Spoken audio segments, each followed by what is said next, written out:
Selamat pagi anak-anak. Pagi, Pak. Sekali lagi, selamat pagi. Pagi, Pak.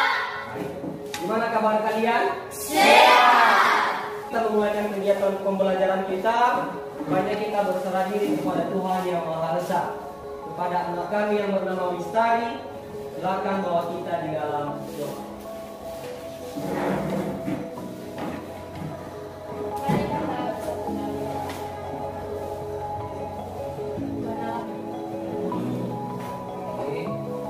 Baik, terima kasih kepada saya yang bernama Mistari.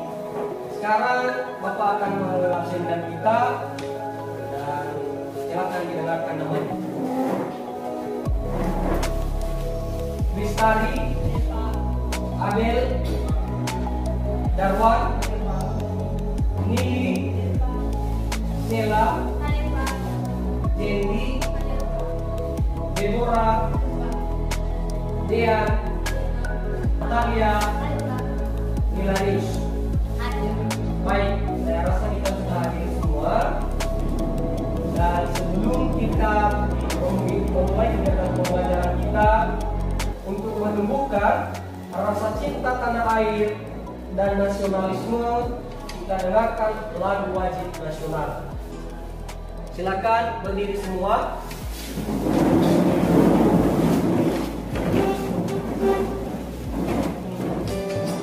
Kita ikuti secara bersama-sama. Satu nusa, kita bela bersama. Baik, silakan dulu.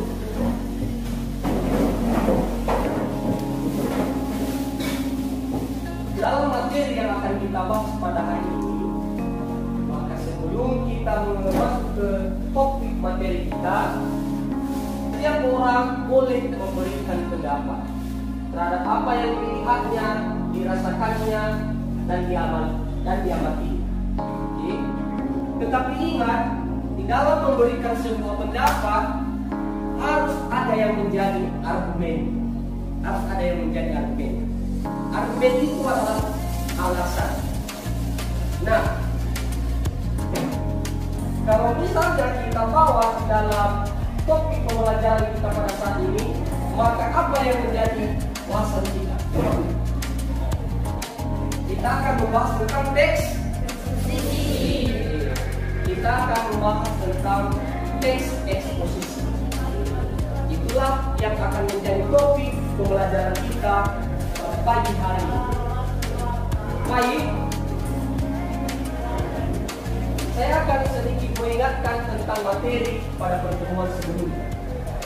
Pada materi sebelumnya kita sudah membahas tentang teks eksposisi secara singkat. Tetapi pada materi ini kita akan masuk dengan mempedomani kompetensi dasar dan tujuan pembelajaran. Oke, Bapak akan membacakan yang menjadi kompetensi dasar kita.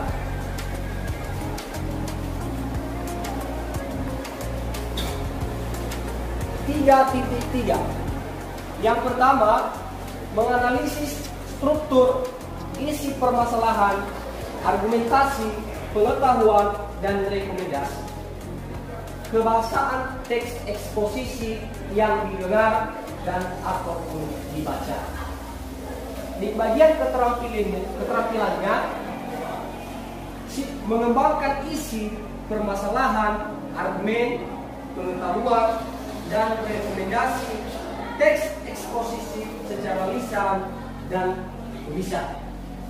Nah, yang menjadi tujuan pembelajarannya yaitu melalui model problem based learning atau PBL, maka peserta didik mampu menganalisis struktur, aspek kebahasaan, dan terampil menyusun teks eksposisi dengan memperhatikan isi, struktur, dan kebahasaan dengan semangat serta dapat bekerja sama, mandiri, tanggung jawab, percaya diri, cermat, kritis, kreatif, dan komunikatif selama proses pembelajaran. Nah, itulah yang menjadi tujuan pembelajaran kita pada pagi hari ini. Baik, sebelum kita masuk pada kegiatan inti, kita harus membuat dulu yel-yel kita sebagai SMK. Oke, sambil kita berdiri, saya mau kita menyampaikan yel-yel kita sebagai SMK. Masih ingat kah? Masih. Akan berdiri.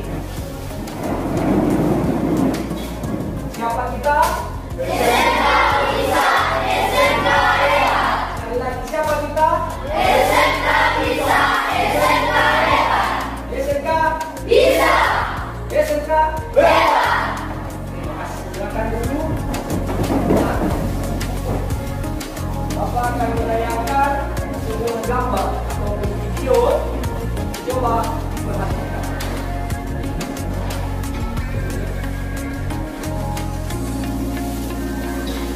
Ini adalah gambar ya.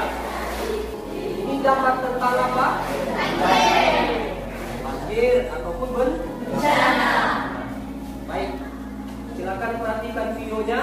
Gempa bumi dengan kekuatan besar mengguncang Nias Selatan, Sumatera Utara pada Senin tanggal 14 Maret tahun 2022 pagi ini. Gempa tersebut berlangsung sekitar pukul 4:09 waktu Indonesia Barat dengan kekuatan magnitudo 6,9 skala Richter.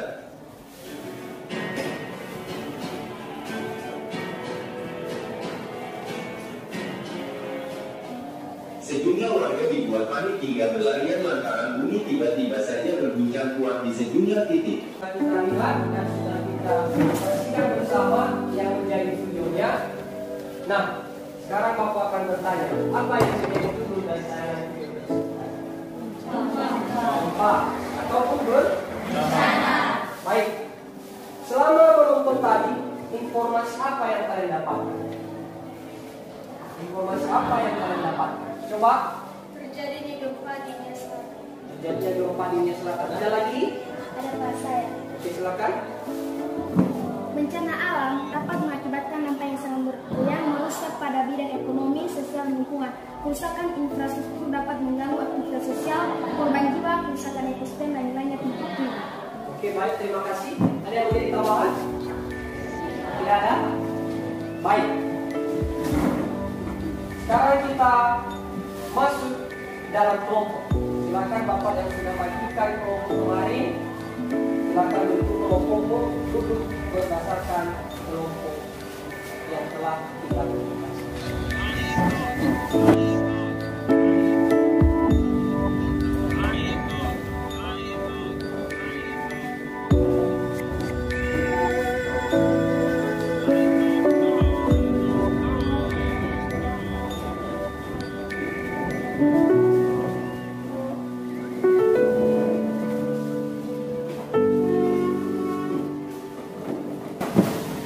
Sudah. Baik. Silakan salah seorang siswa dari kelompok 1 dan 4 membacakan. Kemudian, menurut KBBI, eksposisi adalah uraian atau paparan yang bertujuan menjelaskan maksud dan tujuan dalam karangan. Eksposisi ditulis dalam bentuk paragraf, yang berarti bahwa paragraf itu bertujuan memberitahu, menjelaskan, memaparkan, atau menerangkan sesuatu kepada pembaca ataupun pendengar. Untuk memperjelas uraian dapat dilengkapi dengan grafik, gambar, atau statistik.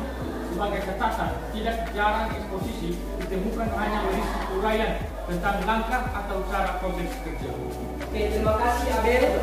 Nah, menurut KBBI, kalau dibilang menurut KBBI berarti Kamus Besar Bahasa Indonesia. Di situ sudah diuraikan bahwa eksposisi adalah uraian atau paparan yang bertujuan menjelaskan maksud dan tujuan di dalam suatu karangan. Oke, eksposisi ditulis dengan bentuk paragraf yang berarti bahwa paragraf tersebut bertujuan memberitahu. Oke, kalau sudah sampai di pengertian memberitahu berarti kita sudah melihat indikasinya ataupun tujuannya dari video yang sudah kita lihat bersama tadi, ya kan? Dia memberitahu kita tentang yang sudah terjadi. Selanjutnya menjelaskan. Dia menjelaskan kenapa, apa sebabnya, bagaimana, kapan kejadiannya. Jadi semua diberikan di dalam teks eksposisi. Memaparkan dan menerangkan sesuatu kepada pembaca ataupun pendengar. Sampai di situ ada yang perlu ditanya? Tidak ada. Ada atau tidak? Jelas? Baik, selanjutnya kepada Jenny, silakan dibacakan yang menjadi struktur. Jenny, di mana Jenny? Oke, silakan Jenny. Struktur teks eksposisi.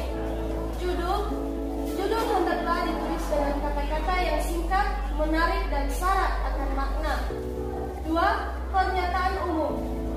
Bagian ini berfungsi untuk memperkenalkan topik sekaligus menempatkan pembaca pada posisi tertentu. Karena dengan teks yang digunakan penulis itu ingin mengemukakan pendapat, maka pembaca bisa berada pada posisi yang sependapat atau pada posisi yang berseberangan dengannya. 3. Argumentasi atau alasan. Bagian dari teks eksposisi adalah argumen ataupun alasan. Panjang dan pendeknya bagian ini tergantung pada jumlah argumen yang telah kalian gunakan secara garis besar di dalam pernyataan umum. Kemudian kalian menyebutkan ulang dan menjabarkan argumen tersebut dalam paragraf-paragraf. 4. Penegasan ulang pendapat ataupun kesimpulan. Pengulangan tersebut dilakukan dengan berdasarkan kepada argumen yang telah disajikan di dalam bagian sebelumnya. Oke, terima kasih kepada Jenny. Nah, kembali dengarkan, kita sudah membaca secara bersama-sama yang menjadi struktur teks eksposisi. Itu yang pertama, judul. Harus ada judulnya. Oke. Setelah ada judul, maka barulah yang ada yang disebut pernyataan umum. Oke. Apa yang menjadi fungsinya? Nah, ini dia. Apa yang menjadi fungsi dari pernyataan umum? Untuk memperkenalkan topik. Dia memperkenalkan topik. Apa tadi topiknya? Tentang bencana ataupun juga gempa. Argumen atau alasan. Nah, inilah yang tadi yang tidak boleh terpisahkan di dalam sebuah teks eksposisi. Argumen ini. Oke. Harus ada alasannya. Oke. Selanjutnya penegasan ulang ataupun yang menjadi kesimpulan. Baik. Selanjutnya coba didengarkan. Dari pengertian dan struktur ini kita bisa ambil contoh di dalam lingkungan sekolah kita. Misalnya, salah seorang ataupun ketua kelas memberi informasi kepada teman-teman di kelasnya. Misalnya dia berpendapat ataupun memberikan informasi, pernyataan, teman-teman besok kita libur tanpa adanya argumentasi. Oke, tentu teman-teman yang mendengarkan informasi tersebut meragukannya.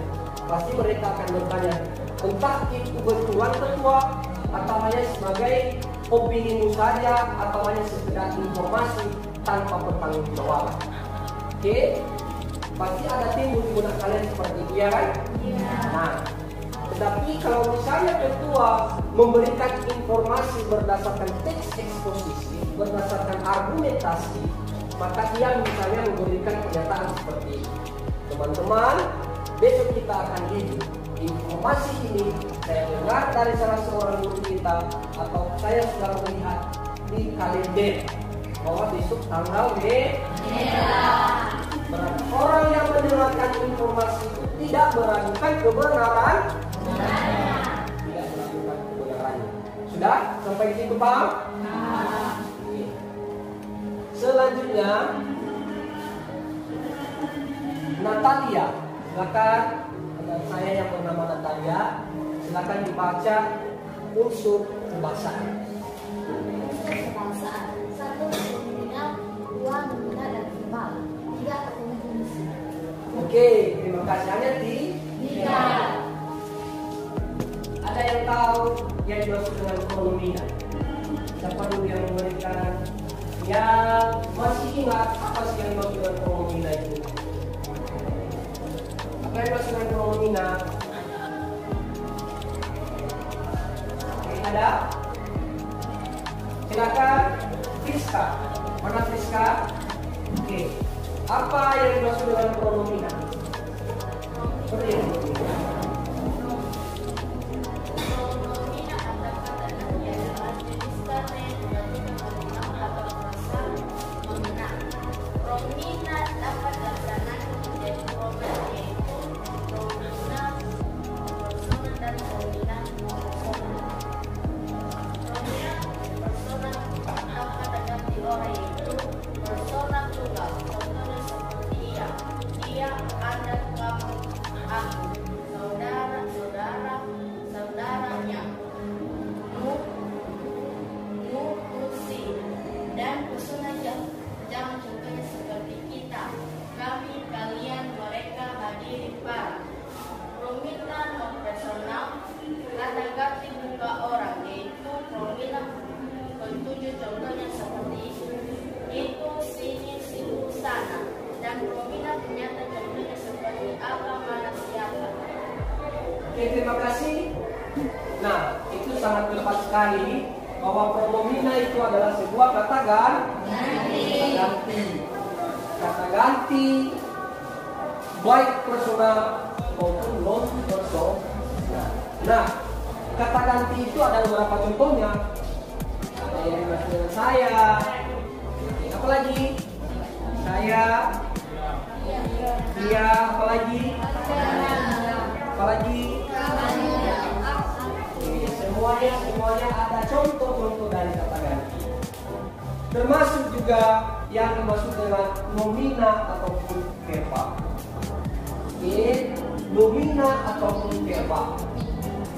Misalnya ini merujuk pada gambar, meja, rumah. Ini apapun benda, baik nyata ataupun abstrak. Jadi itulah contoh-contohnya.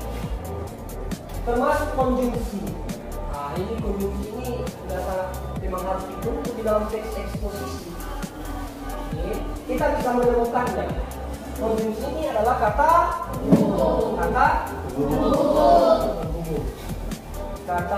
Apa contoh-contohnya? Floret. Apa contoh-contohnya floret? Mana floret? Ya, silakan berdiri. Contohnya pada permintaan, kemudian lebih lanjut untuk membuat argumentasi kata huruf atau dan manfaatkan dalam konteks kemajuan tindakan kita menggunakan bahasa esa itu menulis hubungan argumentasi dengan kata huruf pada kenyataan. Kemudian dan lebih lanjut dia punya argumentasi tidak sengaja secara acak. Kata huruf seperti itu dapat digunakan untuk menangkal argumentasi dengan cara membuka dari yang paling kuat menuju ke yang paling lemah atau sebaliknya. Oke, terima kasih Floret. Baik, sekarang kita masuk tentang langkah-langkah dalam menyusun teks eksposisi. Yang pertama itu menentukan topik yang akan dikirim. Oke, apa yang menjadi topiknya kita harus menentukannya. Sebaiknya itu yang sesuai dengan lingkungan ataupun isu-isu yang terjadi di sekitar kita. Oke. Yang kedua, mendapatkan data-data yang sesuai. Nah, ini tadi yang dimaksud dengan argumen. Yang berikutnya, membuat kerangka karangan. Kita buat dulu kerangka karangannya. Oke. Selanjutnya baru kita menyusun teks eksposisi berdasarkan apa? Kerangka yang dibuat. Berdasarkan karangan yang telah dibuat. Baik, sampai di situ ada yang perlu ditanya? Ada yang menjadi pertanyaan? Sudah cukup jelas? Sudah. Baik, Bapak akan memberikan lembar kerja peserta didik atau LKPD. Di situ nanti ada tabel tesis ataupun pernyataan umum, argumentasi, alasan, dan penjelasan ulang. Silakan dilihat dan diamati. Oke. Di situ ada teks eksposisi tentang rencana tadi. Sudah saya sediakan di dalam ini. Oke.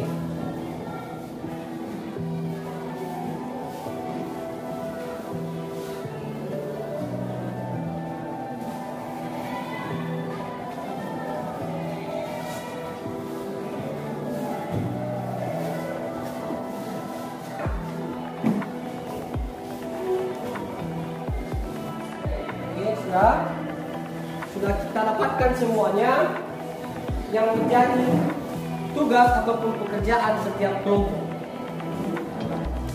Oke. Silakan dikerjakan yang menjadi pernyataan umum ataupun pendapat argumentasinya.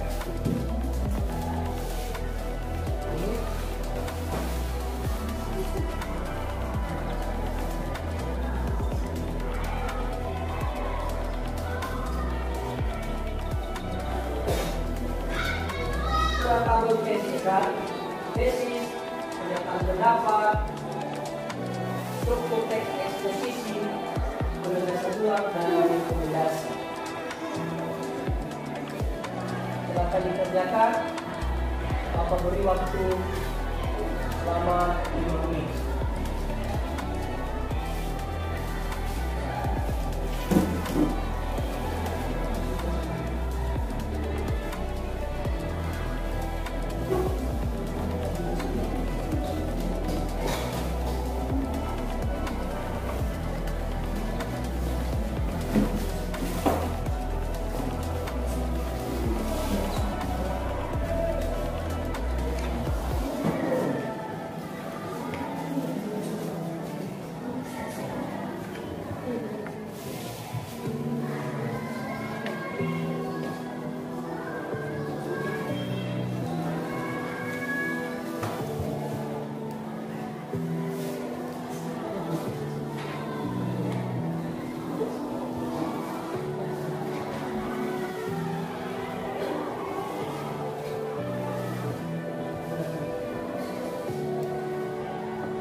Kalau sudah siap, bisa kita tampilkan. Baik, silakan kelompok ini tampil, ambil tempat di depan. Ini kelompok berapa tadi? Kelompok? Oke, silakan kelompok 3. Silakan berdiri ke depan, ambil posisi. Silakan paparkan yang menjadi hasil kelompok.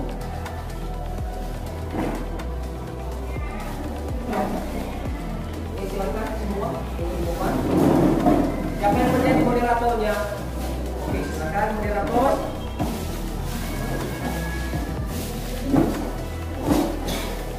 Oke, yang lain ataupun kelompok yang lain silakan mendengarkan hasil diskusi kelompok. Baik, perkenalkan kami dari kelompok 3. Saya sendiri sebagai moderator. Tesis atau pernyataan umum dari pendapat kami yaitu bumi saat ini sedang menghadapi berbagai masalah lingkungan yang serius. 6 masalah lingkungan yang utama adalah ledakan jumlah penduduk, penyisipan sumber daya alam, perubahan iklim global, kepunahan tumbuhan dan hewan, kerusakan habitat alam, serta peningkatan polusi dan kemiskinan. Dari hal itu dapat dibayangkan betapa besar kerusakan alam yang terjadi karena jumlah populasi yang besar, konsumsi sumber daya alam dan polusi yang meningkat. Sedangkan teknologi saat ini belum dapat menyelesaikan permasalahan tersebut. Argumentasi atau alasan, pada tahun 2005 sampai 2006 tercatat terjadi 330 30 bencana banjir, 69 bencana tanah longsor, 7 bencana letusan gunung berapi, 241 gempa bumi, dan 13 bencana tsunami. Bencana longsor dan banjir itu disebabkan oleh perusakan hutan dan pembangun yang mengabaikan kondisi alam. Penegasan ulang dan rekomendasi yaitu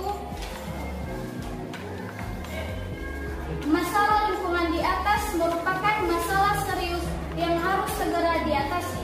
Meskipun tidak mungkin mengatasi keenam masalah utama lingkungan tersebut, setidaknya harus dicari solusi untuk mencegah bertambah buruknya kondisi.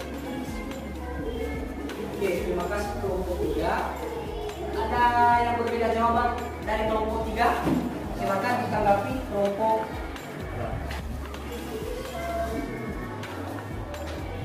Menurut kelompok 1 yang menjadi pernyataan pendapat itu sama dengan pendapat kelompok 3. Terus yang menjadi argumentasinya itu berbeda.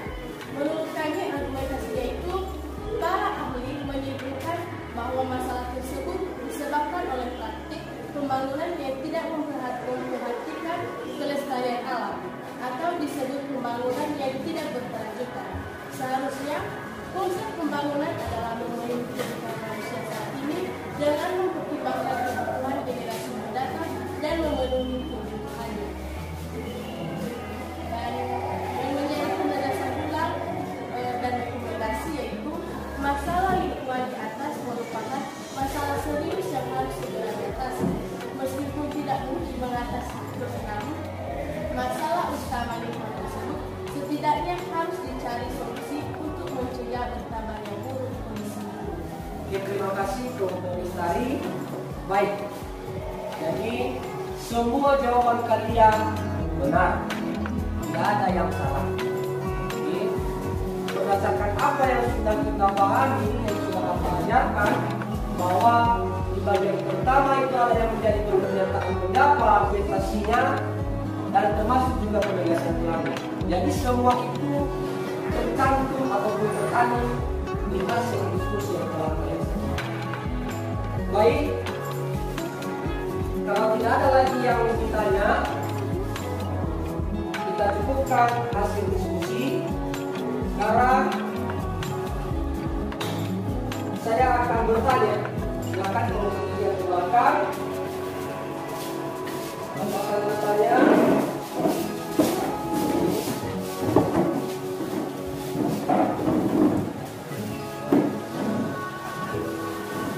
Pada salah seorang dari kelompok 1 yang masih ingat, tapi dia masih ingat ya, tentang definisi dari teks eksposisi. Teks eksposisi adalah uraian atau paparan yang bertujuan menjelaskan maksud dan tujuan dalam karangan. Eksposisi ditulis dalam bentuk paragraf yang berarti bahwa paragraf tersebut bertujuan memberitahu, menjelaskan, memaparkan, atau menerangkan sesuatu kepada pembaca atau pendengar. Definisi dari teks eksposisi, berikut juga contohnya, dan temanmu di kelompok 3 sudah menyajikannya. Sekarang coba perhatikan lembar peserta didik yang sudah Bapak sampaikan. Di situ ada yang dimaksud dengan istilah. Ini istilah. Seperti populasi. Apa yang dimaksud dengan populasi? Polusi, global, flora dan fauna. Oke, silakan identifikasi, silakan dicari, dituliskan yang menjadi istilah menurut kalian mempunyai makna. Oke, silakan dicatat di LKPD yang tersedia. Oke, lihat teksnya mana yang menjadi istilah. Sudah? Baik. Kalau sudah, Sekarang kita lanjut. Bapak akan membagikan tes per orang. Oke. Di sini ada nanti pilihan ganda. Silakan di checklist. Setelah di checklist, mana yang menurut jawaban yang paling tepat, di checklist tuliskan namamu, kelasmu. Kemudian nanti setelah itu diserahkan pada Bapak.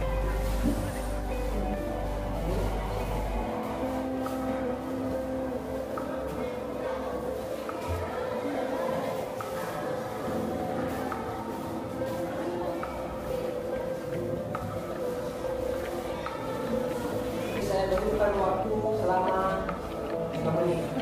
Silakan pilih jawaban yang paling tepat. Baik, sudah? Kalau sudah, silakan dikumpulkan. Silakan dikumpulkan LKPD ataupun lembar jawaban yang telah dipilih tadi. Silakan dikumpul. Itu semuanya ya. Kelompok yang ini tadi, coba siap.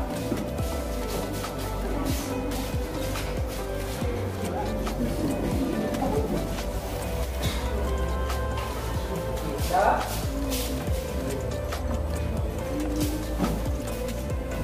Baik, sudah. Sekarang kita simpulkan materi kita pada hari ini. Menurut kalian, apa yang menjadi kesimpulan dari teks posisi tentang bencana? Kelompok silakan. Kesimpulan menurut kami adalah langkah-langkah menyusun teks eksposisi, menentukan topik, mendapatkan data sesuai dengan topik, membuat kerangka, mengembangkan kerangka menjadi teks eksposisi yang utuh. Terima kasih dari kelompok Pak. Ada lagi dari kelompok yang lain? Ya, silakan. Kaidah kebangsaan teks eksposisi ada 3, yaitu istilah dan makna, kata adjektiva dan leksikal dan aksasi. Oke, afiksasi. Oke, terima kasih. Ada lagi dari kelompok yang lain? Langkah-langkah menyusun teks eksposisi adalah menentukan topik, mendapatkan data sesuai topik, membuat kerangka, mengembangkan kerangka menjadi teks eksposisi yang utuh. Oke, terima kasih. Ada lagi? Ada lagi? Ya, silakan.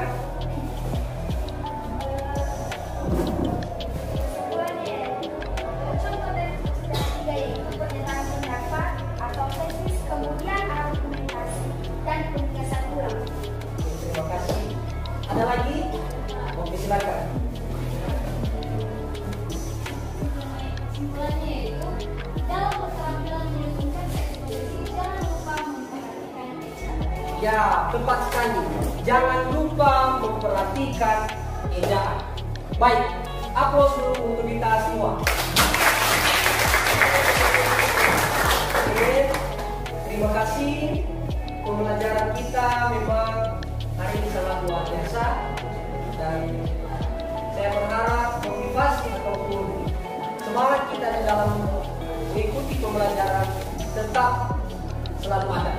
Oke, dan saya berharap video yang Bapak tampilkan ini dapat memacu semangat kita untuk terus berbenah, termotivasi dalam proses pembelajaran. Mungkin teman-teman pernah merasa jenuh, malas untuk pergi ke sekolah. Lihatlah adik-adik kita yang ada di sekolah. Dia harus berhenti sekolah saat kelas 4 SD karena ayahnya jatuh sakit. Ayahnya lumpuh dan tidak mampu bersekolah lagi. Di usia di mana dia akan harusnya duduk di sekolah, dia harus berjuang untuk menyambung hidupnya. Dia harus merasakan berat dari hidup. Terkadang jari-jari hidupnya terkena lupa akan berdarah. Tidak, tentunya dia masih memiliki keinginan untuk bisa kembali ke meja sekolah. Saat engkau malas karena bapakmu menggunakan, kepengurusan. Lihatlah video ini. Mereka adalah anak-anak dari keluarga yang serba kekurangan. Untuk bisa tetap bersekolah, mereka harus bisa yang sahabatku yang berbahagia. Mulai sekarang, jangan sampai rasa malas, minder, dan lain sebagainya menjadi penghalang bagi kita untuk menimba ilmu. Sejauh apapun jarak yang harus kita tempuh, jangan pernah menyerah karenanya. Teruslah berusaha dan teruslah berupaya. Stoplah, stop mengeluh. Engkaulah generasi terbaik bangsa ini. Baik, kita sudah lihat bersama dan saksikan bagaimana perjuangan teman-teman kita yang tidak seberuntung kita. Maka dari itu saya meminta kepada kita semua untuk selalu bersyukur tentang apa yang sudah kita miliki. Ya, jangan karena misalnya kita tidak ada sepatu seperti video tadi, kita malas untuk sekolah. Banyak anak-anak seperti itu sekarang. Maka meminta yang tidak kepada orang tua, meminta di luar kemampuan orang tua. Oke? Jadi saya meminta syukuri apa yang kita miliki. Ayo semangat belajar, karena cita-citamu tidak berhenti sampai di sini. Apa yang kamu lakukan pada hari ini adalah penentu terhadap cita-cita yang sangat besar dari orang tuamu dan dari dirimu sendiri. Saya percaya kita akan selalu semangat. Baik, sebelum kita mengakhiri pertemuan ini, maka Bapak akan mengingatkan di pertemuan selanjutnya kita akan membahas tentang teks anekdot. Adalah teks yang mempunyai unsur kelucuan. Itu materi kita di pertemuan berikutnya. Selanjutnya, silakan ceria bahwa kita dalam doa. Silakan ceria.